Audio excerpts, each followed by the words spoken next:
Chapter 1. The Ash Tree.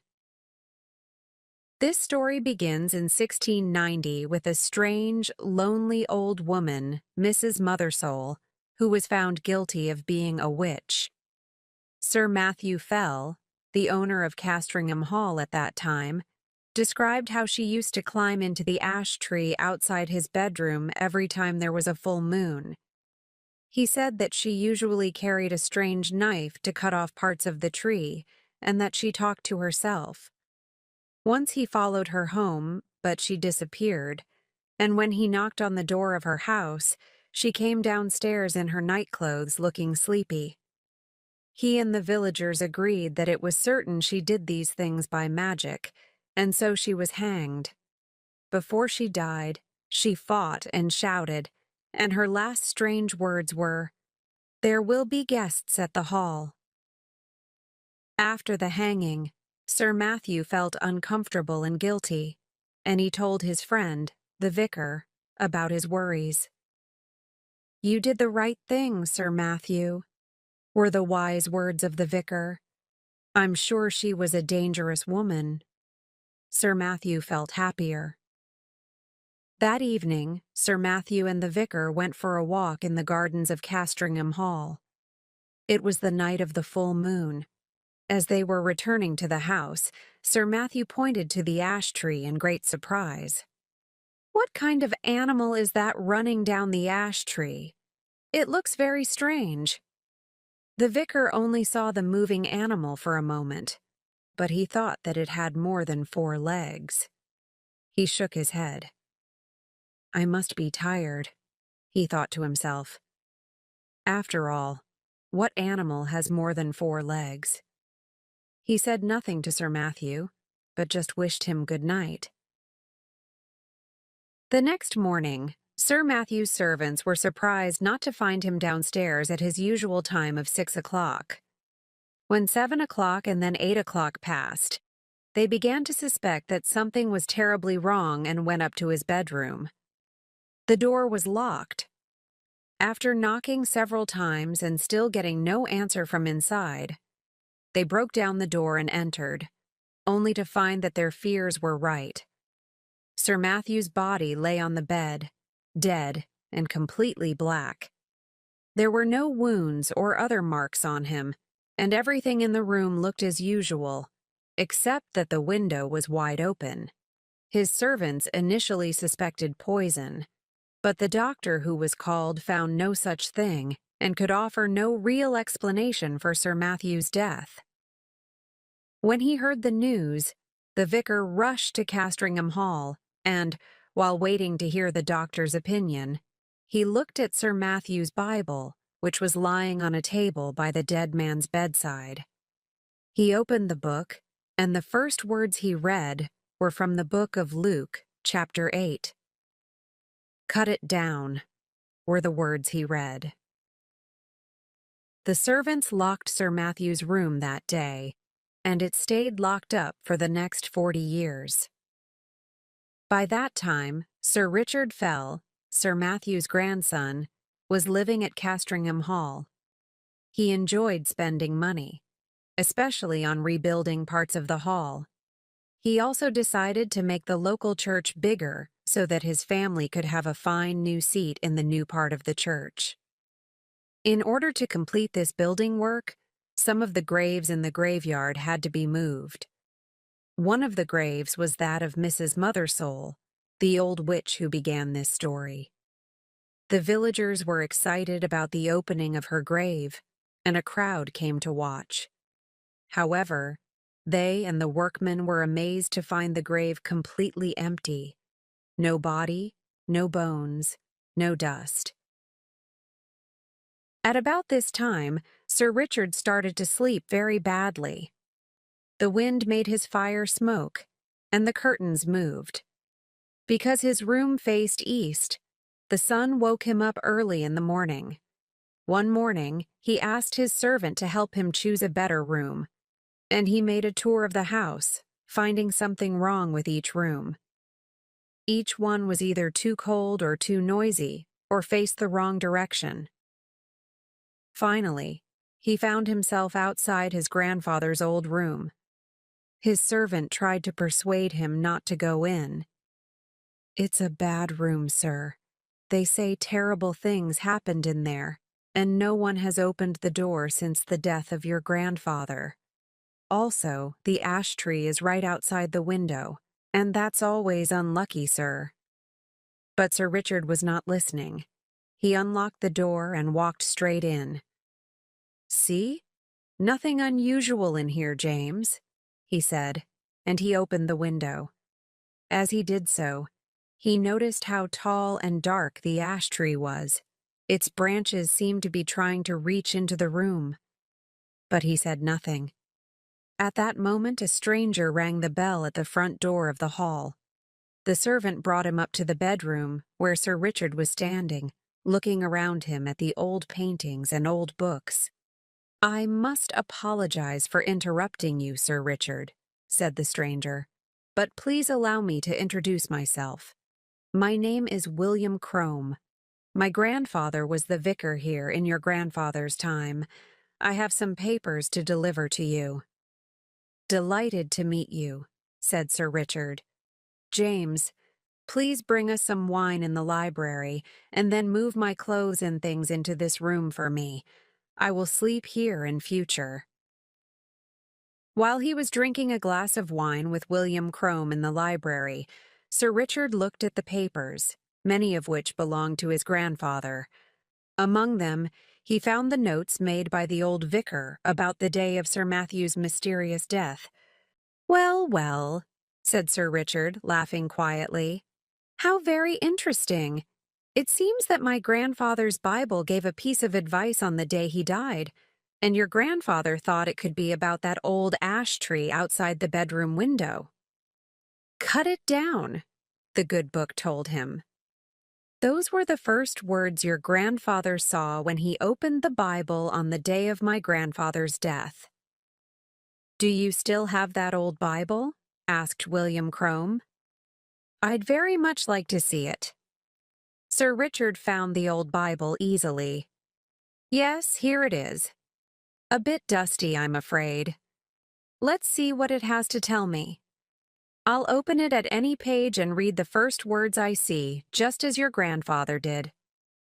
He opened the book, and his eyes fell on the words, "You shall look for me in the morning, and I shall not be here." Sir Richard was sure that the words were again about the ash tree. The Bible was trying to give him some advice. He ordered some of his servants to cut it down the next day. But Sir Richard did not live to see them cut the ash tree down.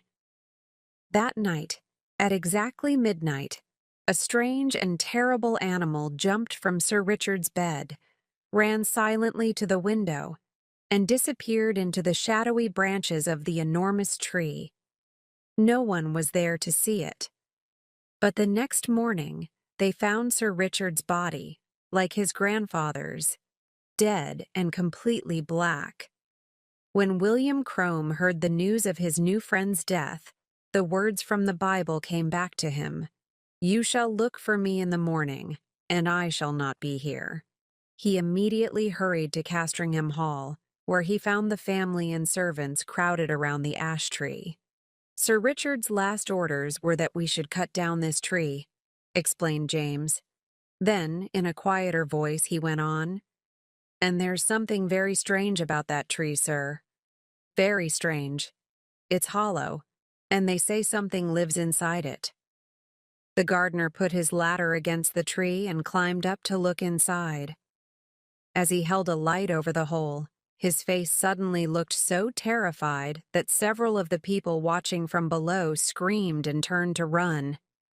The gardener himself fell off the ladder, dropping his lamp down into the hollow tree, which quickly caught fire. As the tree started to burn, the crowd saw an animal run from the tree. They screamed in horror as they saw its shape and size. It looked like an enormous spider, about the size of a man's head and covered all over with gray hair. "Look, there's another, and another," someone shouted. For a long time, The men watched these terrifying animals trying to escape from the fire, one after another, and then they killed them with sticks.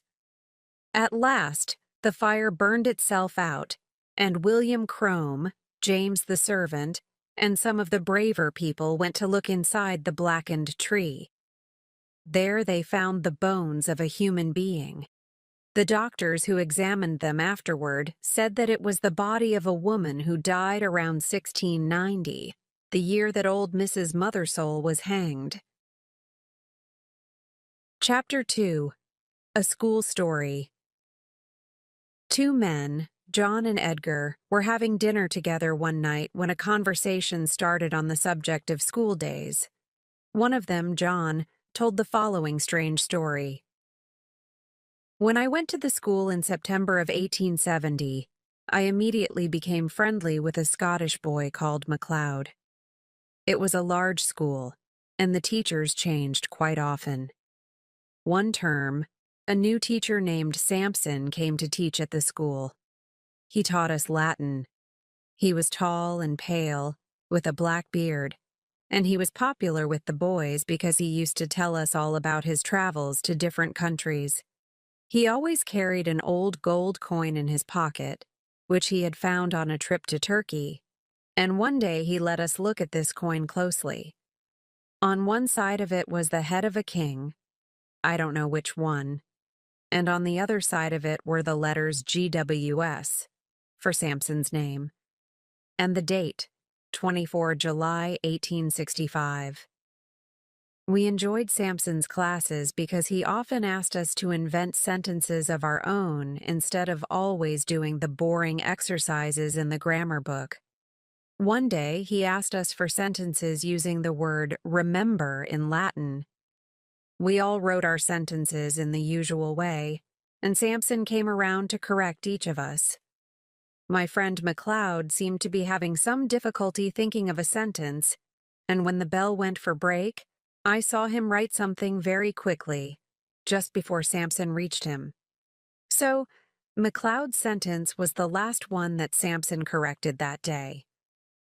I waited outside the classroom for what seemed like a long time before my friend at last came out. I guessed that he was in trouble for making a mistake. When he did come out, he was looking thoughtful. What happened?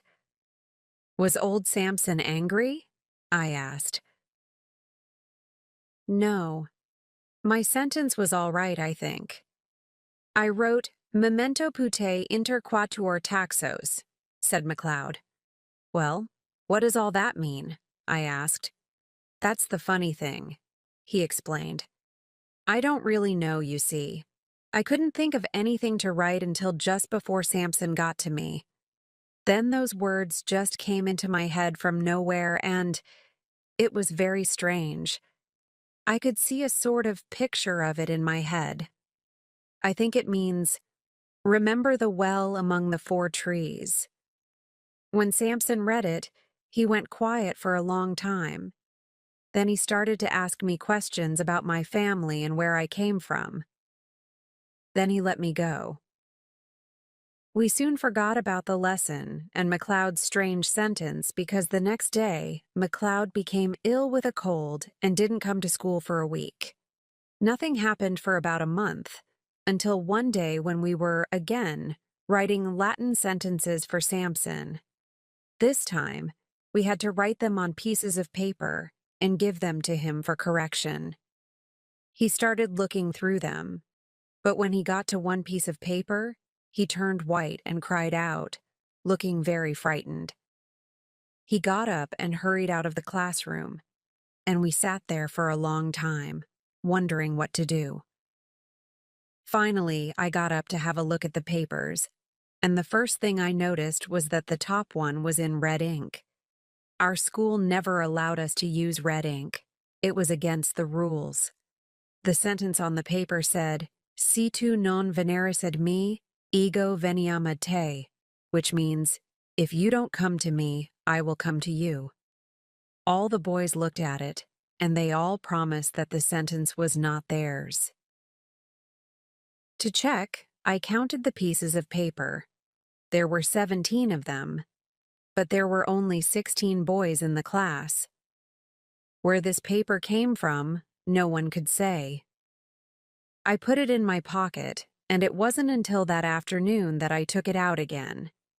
It was completely white, with no sign of the red writing on it anywhere. I know it was the same piece of paper because I could still see my finger marks on it. Anyway, Samson eventually came back at the end of that lesson and told us we could go. He looked at the papers one by one and probably thought it was his imagination playing tricks.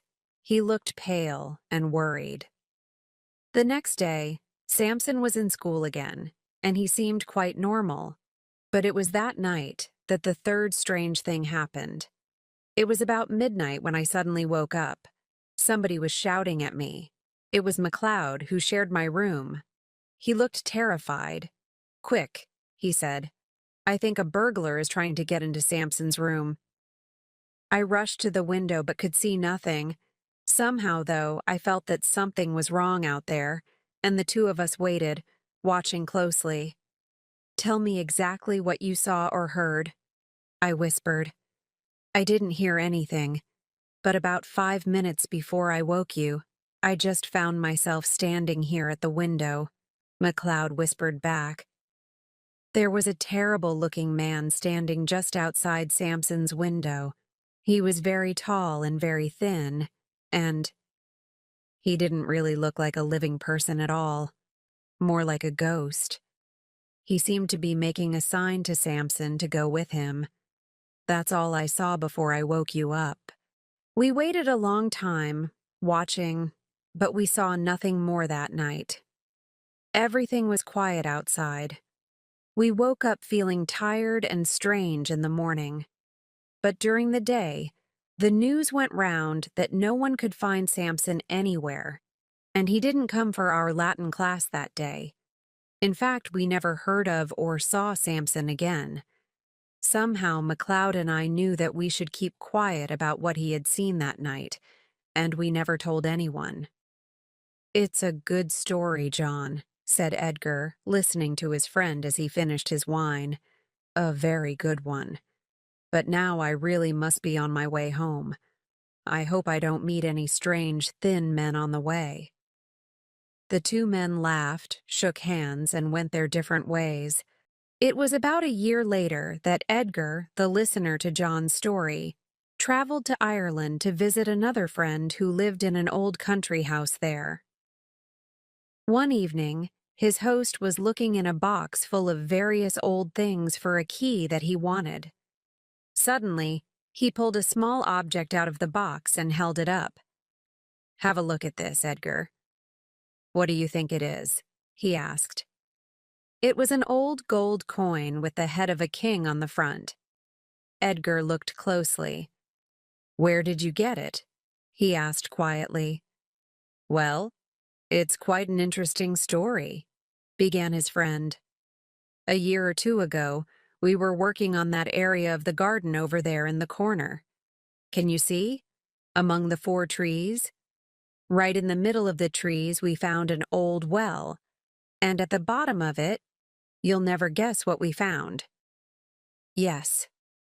"I will." "Was it a body by any chance?" asked Edgar. His friend was surprised. "Yes, it was. In fact, we found 2 bodies. One of them had its arms tightly around the other. They were probably there for 30 years or more. Anyway, we pulled them out, and in the pocket of one of them, we found this old coin. From Turkey or somewhere by the look of it. It's got something on the back of it, too. Can you see what it says?" "Yes. I think I can," said Edgar. "It seems to be the letters GWS and the date, 24th of July, 1865. Chapter 3. The Curtains, from the Diary of Mr. Pointer. Mr. James Denton's greatest love in life was books, old ones most of all. His collection grew bigger and bigger every year, but he lived in his aunt's house, and she was not very happy about this. Mr. Denton was in London one day to buy furniture for the new house which he and his aunt were building, and he was on his way to a shop to choose the curtains. His way took him, quite by chance, past one of the best bookshops in London, and he could not stop himself going in, just for a quick look, as he told himself. He was just walking round the shop, looking at all the different books, when he noticed a small collection of books on the part of England that he came from, Warwickshire. He spent the next half an hour looking through these, and finally decided to buy one that really interested him, called The Diary of Mr. Poynter, 1710. He paid for the book, and then, looking at his watch, he realized that he had very little time before his train back to Warwickshire left, and he had to rush to the station. He just caught the train. That night, his aunt questioned him about his trip to London and was very interested to hear about the furniture which was going to arrive soon. Her nephew described everything in detail, but still she was not satisfied. "And what about the curtains, James?" she asked. "Did you go to—" Suddenly James remembered. "Oh dear," he said. "That's the one thing I missed. I am so sorry. You see, I was on my way there when, quite by chance, I passed Robin's." "Not Robin's, the bookshop, I hope," cried his aunt. "Don't tell me you've bought more horrible old books, James." "Well, only one," he said, feeling a bit guilty. "And it's a very interesting one. A diary of someone who used to live not far from here." But he could see that his aunt was not really listening. "You can't go to London again before next Thursday," she was saying. "And really, James, until we decide on the curtains, there's nothing more we can do." Luckily, she decided to go to bed soon after that, and James was left alone with his new book, which he read until the early hours of the morning. He found this diary, with its stories of everyday life at that time, very interesting. The next day was Sunday. After church, James and his aunt sat in the living room together. "Is this the old book that made you forget my curtains?" asked his aunt, picking it up. "Well, it doesn't look very good. The Diary of Mr. Poynter." "Huh." But she opened the book and looked at a few pages. Suddenly, much to his surprise, she began to show some interest. "Look at this, James," she said. "Isn't it lovely?" It was a small piece of paper pinned to one of the pages of the diary. On it was a beautiful drawing, made up of curving lines, which somehow caught the eye. "Well, why don't we get it copied for the curtains if you like it so much?" he suggested, hoping that she would forgive him for his bad memory of the day before in London. His aunt agreed, and the very next day, James took the piece of paper to a company in the nearest town, who agreed to copy it and make it into curtains. About a month later, James was called in to inspect the work and was extremely pleased with the result. "Was it a difficult job?" he asked the manager. "Not too difficult, sir. But, to tell you the truth, the artist who did the work was very unhappy about it. He said there was something bad in the drawing, sir."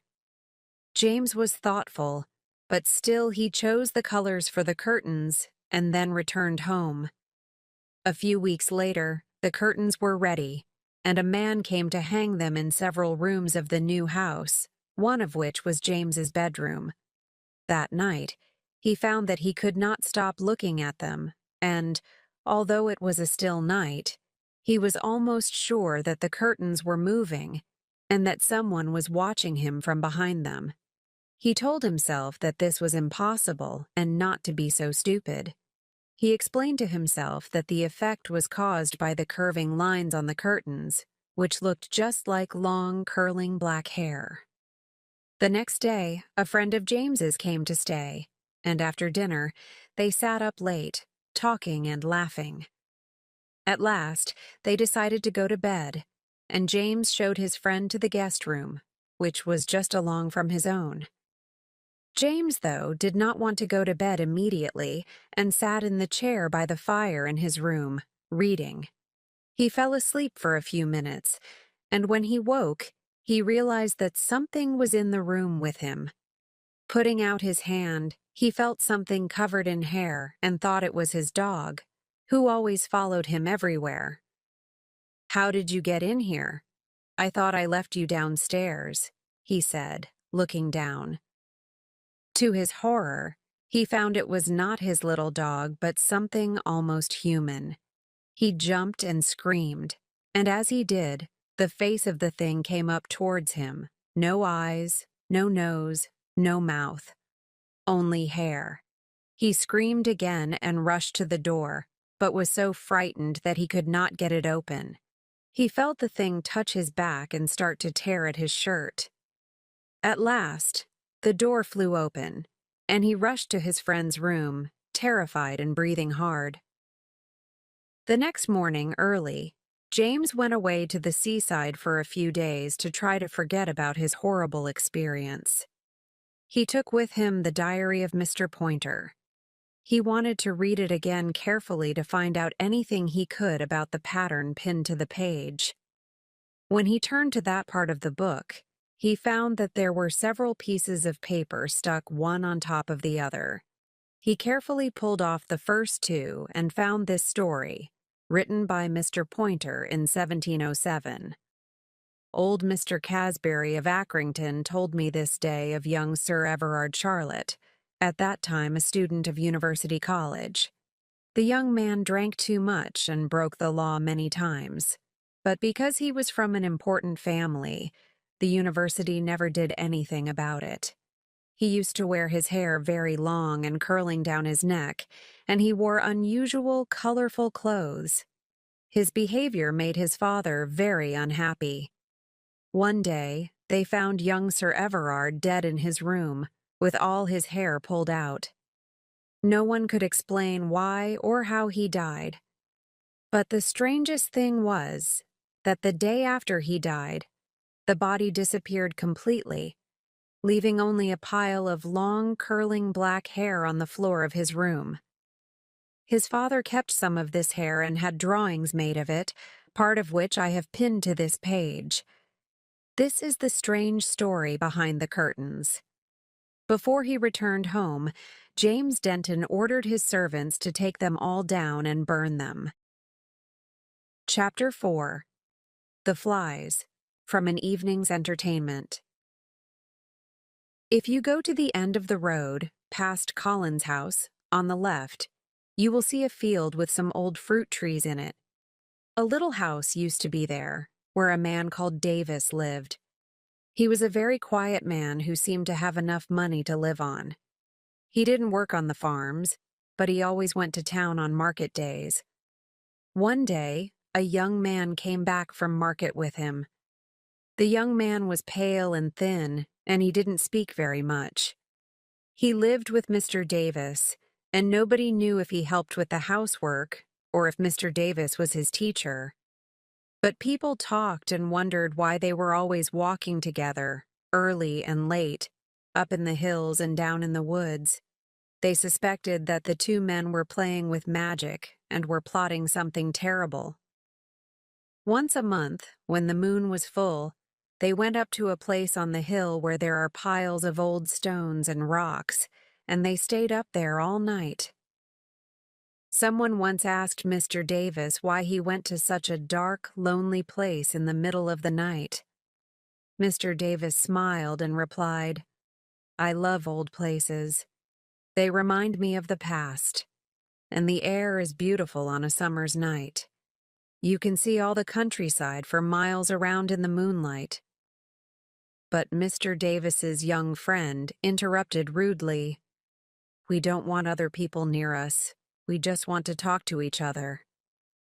Mr. Davis seemed annoyed at his young friend's rudeness, and he politely explained, "People say that there are bodies under those old stones, the bodies of dead soldiers.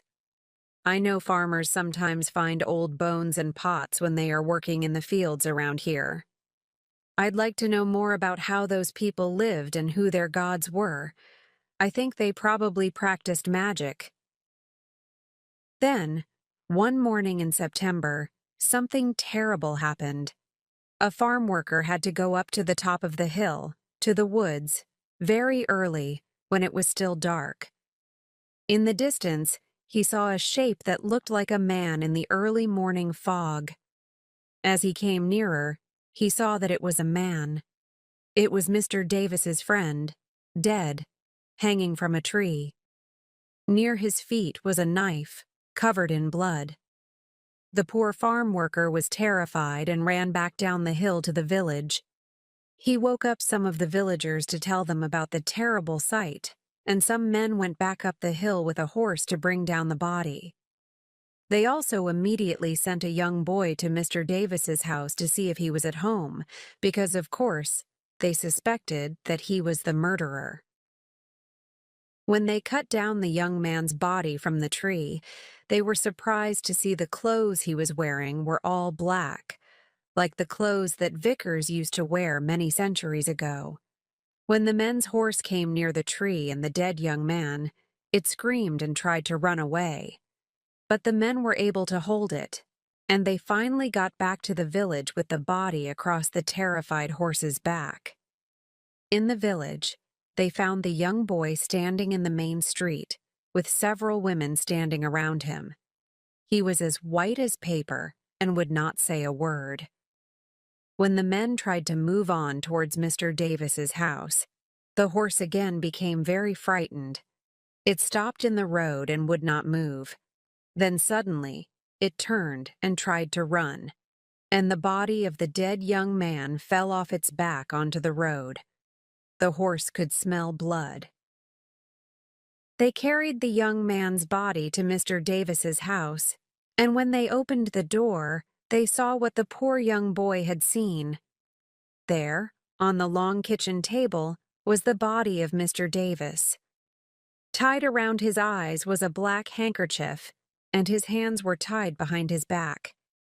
His chest was cut open from top to bottom, and his heart was gone. It was an awful sight. The men ran outside for some fresh air. The smell of death in that room was so terrible. Later, they put the young man's body next to Mr. Davis's and carefully looked around the house. Why were these two men dead? How did they die? In one of the cupboards, they found a small green bottle of strong medicine, often used to put people to sleep. I think that young man gave Mr. Davis some of this stuff to put him to sleep, one man suggested, looking at the bottle, and then killed him. Goodness knows why. Perhaps he needed Davis's heart for his magic. Then later, perhaps he was sorry about murdering his friend and went up the hill and killed himself. Well, the villagers decided that the two dead men could not lie in the graveyard near the church. They never came to church, and they didn't believe in God, they said. They believed in unnatural things, in magic. So 12 men covered the two bodies in black and took them to a place outside the village. There they dug a big hole, threw the bodies into it, and covered them with stones. People say that horses don't like going near that place even today, and there is a strange kind of light there. One day, sometime later, some people walking along the road found a pool of blood across it. In the blood, there were fat black flies, feeding. One man went to get some water, and they washed the blood away. But the flies flew up into the air like a dark cloud and flew towards Mr. Davis's house. The villagers decided that no one should live in that house anymore, so they set fire to it.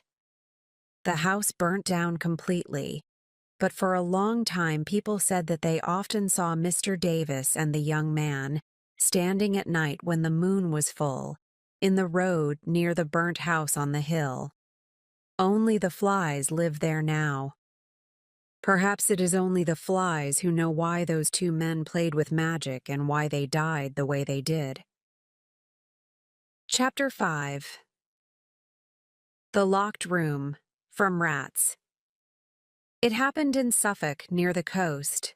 There is a tall red house there, built around 1770 perhaps.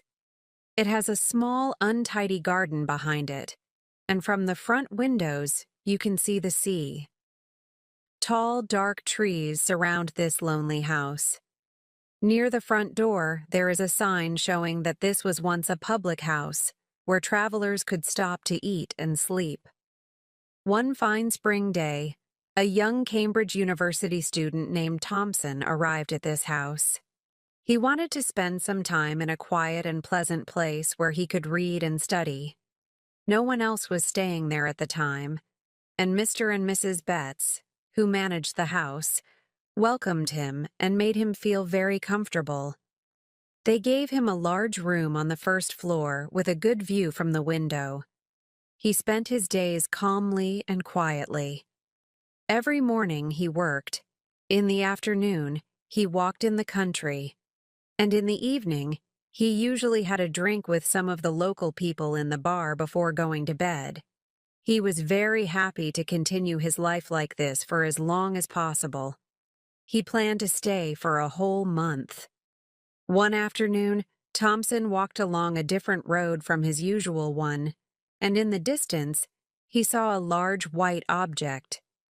He walked toward it and discovered that it was a large square stone with a square hole in the middle. He examined the stone, then looked at the view for a moment, the sea, the churches in the distance, the windows of one or two houses shining here and there in the sun, and he continued his walk. That evening in the bar, he asked why the white stone was there. "It's been there for a very long time, since before any of us were born, in fact," said Mr. Betts. People used to say that it brought bad luck, that it was unlucky for fishing, said another man. "Why?" asked Thompson. But the people in the bar became silent and clearly didn't want to talk about the stone anymore. Thompson was puzzled. A few days later, he decided to stay home to study in the afternoon. He didn't feel like going out for a walk, but around 3 o'clock, he needed a break.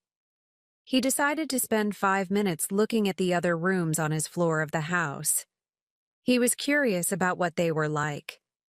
He got up and went quietly out of his room, into the corridor. Nobody else was at home. "They're probably all at the market today," he thought. The house was still and silent, except for the flies. The sun was shining and it was very hot.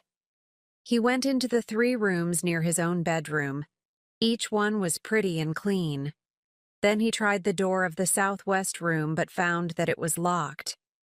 This made Thompson even more curious about why it was locked and what was inside. He took the keys of all the other doors on the floor to try to open it. He finally succeeded. The door opened, and he went in to look around. The room had 2 windows facing south and west, so it was very bright and hot. There were no carpets and no pictures, only a bed, standing alone in the corner. It wasn't a very interesting room, but suddenly, Thompson turned and ran out of the room, closing the door behind him noisily.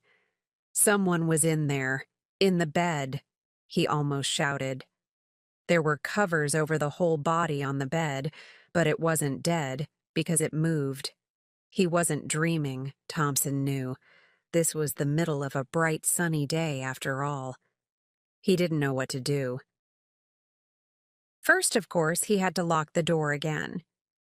But before he did this, he listened. Everything was silent inside the room.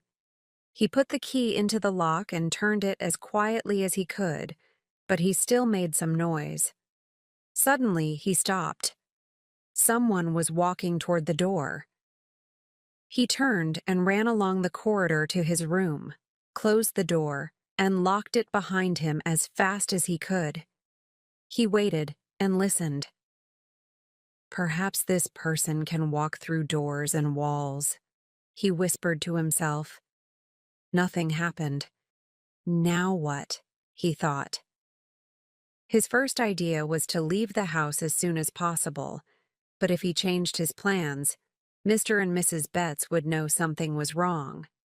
Besides, if they already knew about the person in the locked room and still lived in the house, then surely there was nothing for him to be afraid of. Maybe it was better to stay and say nothing. This seemed like the easiest thing to do. Thompson stayed there for another week, and, although he never went near the door again, he often stopped in the corridor and listened. There was only silence. He didn't ask anyone in the village about the locked room because he was too afraid. But near the end of the week, he started thinking more and more about the person in the locked room. Eventually, he decided to find out more before he left. He made a plan. He would leave on the 4 o'clock train the next day, and while the horse waited outside with his bags, he would go upstairs and take one last quick look into the room. This is what happened. He paid Mr. Betts, put the bags on the horse, thanked Mrs. Betts, and said, "I'll just take a last look upstairs to be sure I have all my things." He then ran up the stairs and opened the door to the room as quietly as possible. He almost laughed. It's not a real person at all. How silly of me. It's just a pile of old clothes, he thought. He turned to go, but suddenly something moved behind him.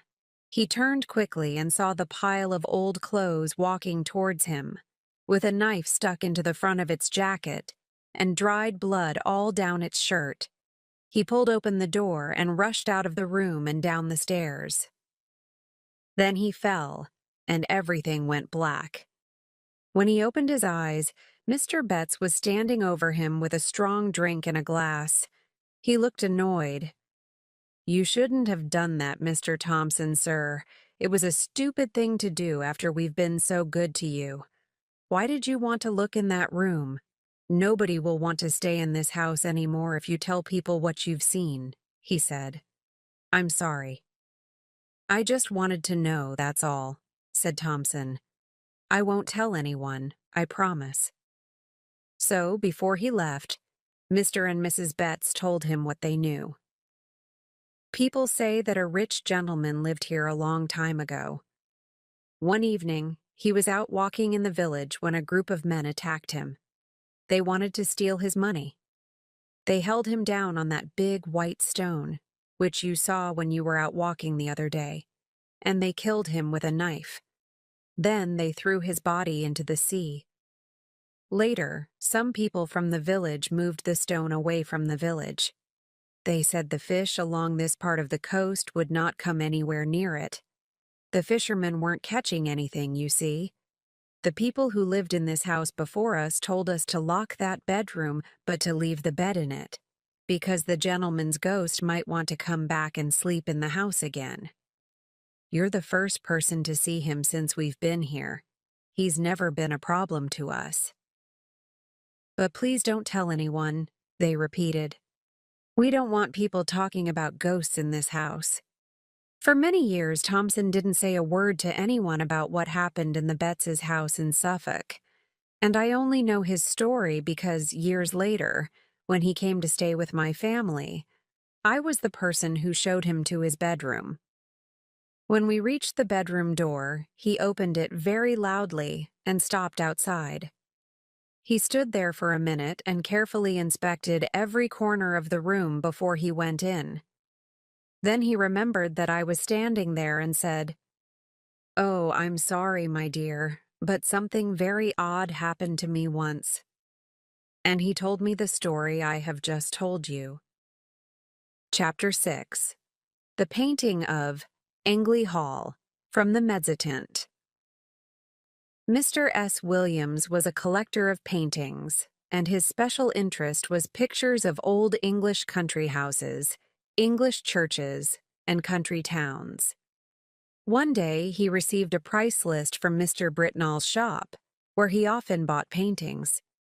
With the list was a note from Mr. Britnall himself, saying that he thought painting number 978 might interest Mr. Williams. Although the price seemed rather high, the description of number 978 made Mr. Williams keen to see it. He decided to order it at once. The painting arrived a few days later, and Mr. Williams tore off the paper, feeling quite excited. What he found was an ordinary picture of a large country house from the century before. The house had 3 rows of windows. There were tall trees on either side, and a garden in front. The letters AWF were in a corner of the painting, probably for the name of the artist. On the back of the picture was a piece of paper, torn in half, with the words Englishlearning Hall, Sex on it. He could not see anything very special about the picture, and could not understand why Mr. Britnall thought he would like it, or why the price was so high. He decided to send it back to the shop the next day. That evening, a good friend, John Garwood, came to Williams's house and noticed the painting. "A new one, eh, Williams?" I rather like it. The light is very good, and I rather like this person at the front," he said. "A person?" said Williams, coming closer. "Oh yes, so there is. I didn't notice it before." Only the head of the person could be seen. It was impossible to say whether it was a man or a woman, but it was standing under the dark trees at one side of the picture, looking at the house. "And I suppose the light is quite good," Williams went on. "I still feel it's a bit expensive, though. I was going to send it back tomorrow." Soon afterwards, the 2 men went out to dinner with some of their friends from the university, and later, Williams invited some of them back to his house for a drink. One of them, who was also interested in art, noticed the new painting. "Quite interesting," he said. "But don't you find it rather horrible, Williams? The light is good, but that person standing in front of the house is rather frightening." Williams was too busy pouring drinks to look at the painting just then, but later, on his way to bed, he looked at it again and was amazed to see that the person in the picture was now right in front of the house, not to one side under the trees. The person seemed to be on their hands and knees, moving towards the house. He or she looked extremely thin and was dressed all in black, except for a white cross on the back.